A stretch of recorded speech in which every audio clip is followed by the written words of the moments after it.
Mateus 5, 1 e 2. E Jesus, vendo a multidão, subiu ao monte, e assentando-se, aproximaram-se dele os seus discípulos. E abrindo a sua boca, os ensinava, dizendo.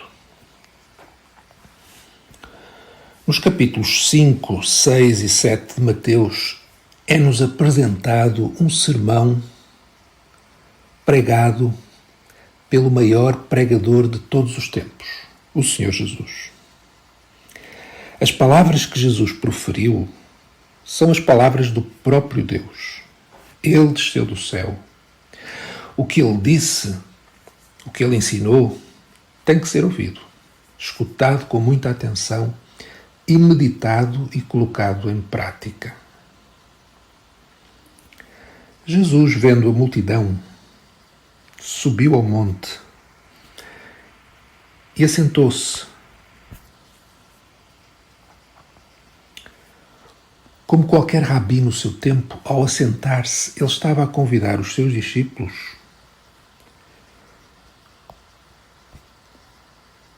a aprenderem o que ele lhes tinha para ensinar.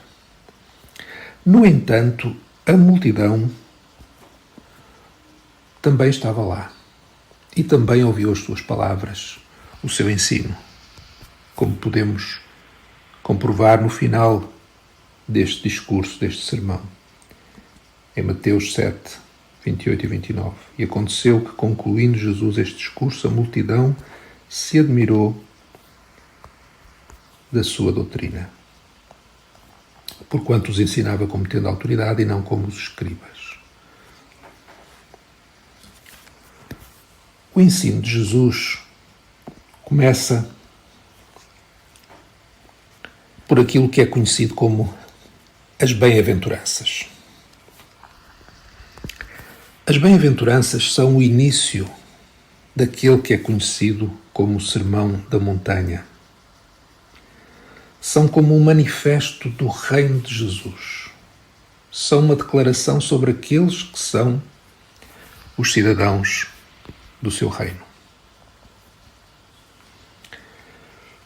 Este sermão começa exatamente por declarar um certo tipo de pessoas como pessoas felizes. Pessoas que experimentam a felicidade agora e a experimentarão no futuro cada vez mais. 9 vezes Jesus usa a palavra bem-aventurados. 1, 2, 3, 4, 5, 6, 7, 8, 8A, 8B. 9 vezes.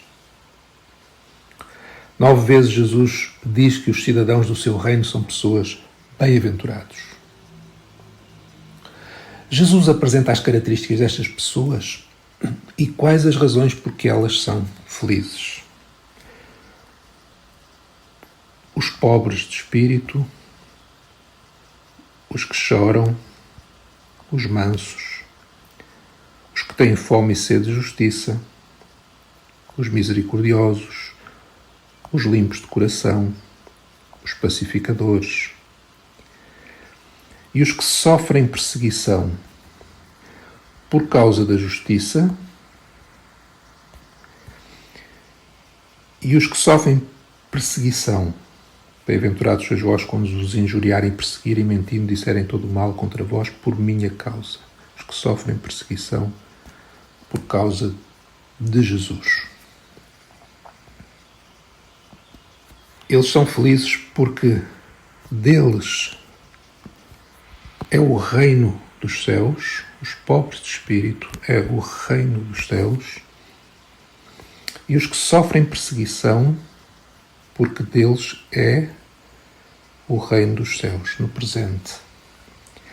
Todas as outras bem-aventuranças, elas estão no futuro, o que significa que há uma felicidade presente que se vai estendendo para o futuro e continuará no futuro.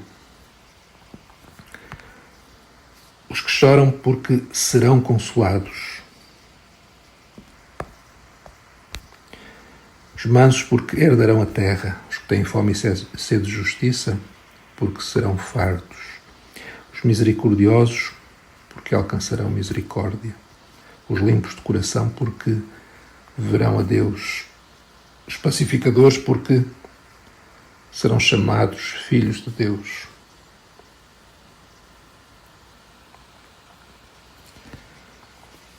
No ano 2000, podia ler-se no jornal americano a seguinte notícia.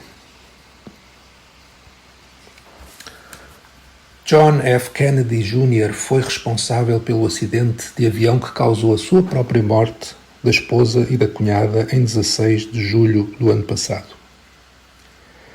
Investigadores federais norte-americanos chegaram à conclusão de que a causa do acidente foi a perda de controle da aeronave, pilotada pelo Kennedy Jr.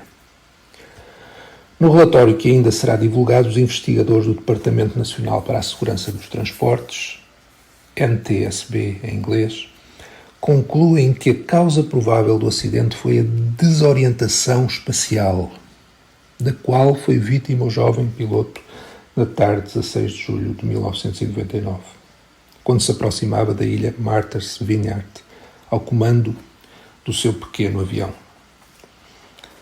A desorientação espacial é uma forma de vertigem que provoca a perda do controle do avião quando o piloto já não pode distinguir o horizonte e não é capaz de julgar qual é a orientação correta do avião. O filho do ex-presidente John Kennedy teria cometido o erro de iniciar o voo ao cair da noite, no momento em que as condições da visibilidade eram más devido à espessa neblina causada pelo calor e pela evaporação sobre o oceano. Os últimos dados de radar obtidos pelos investigadores mostraram que o avião entrou numa desenfreada espiral descendente de 1500 metros por minuto, quando uma queda normal é de 150 ou 200 metros por minuto. Segundo o relatório preliminar do NTSB, publicado em julho de 1999, ao examinar os restos do avião recuperados no fundo do oceano, não foram encontrados vestígios de avaria em voo ou fogo. Os investigadores notaram também a ausência de indicações de falhas na fuselagem anteriores ao impacto. O mundo em que vivemos sofre deste tipo de desorientação espacial. Isto é, as pessoas pensam que estão a subir, evoluir, progredir, quando é exatamente o contrário que está a acontecer à humanidade. Jesus veio apresentar um reino que é contrário aos valores deste mundo. Parece um reino de pernas para o ar. Mas a verdade é que quem está de pernas para o ar não é o reino de Jesus, os seus princípios e os seus valores, mas antes este mundo que, como o avião de John Kennedy Jr., está cada vez mais a cair para um abismo fatal.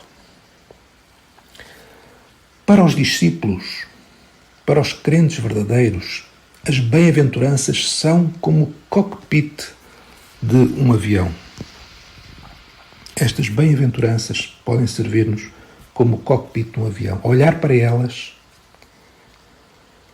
ao estudá-las, ao meditar nelas, podemos ver com clareza se, num mundo sem qualquer visibilidade espiritual, estamos no caminho ascendente, na rota certa, ou se, pelo contrário, estamos a seguir pelo caminho descendente deste mundo. Para o mundo, para a multidão que ouvia Jesus, as bem-aventuranças são um convite para entrar no reino. Pois ao ouvir estas palavras, das duas uma, ou a pessoa que as ouve é impelido por elas a querer fazer parte do reino, ou então estas palavras são tão estranhas que a pessoa que as ouve está tão cheia de si mesmo que continua na sua rota de destruição sem se aperceber que está a cair como o avião de John Kennedy Jr.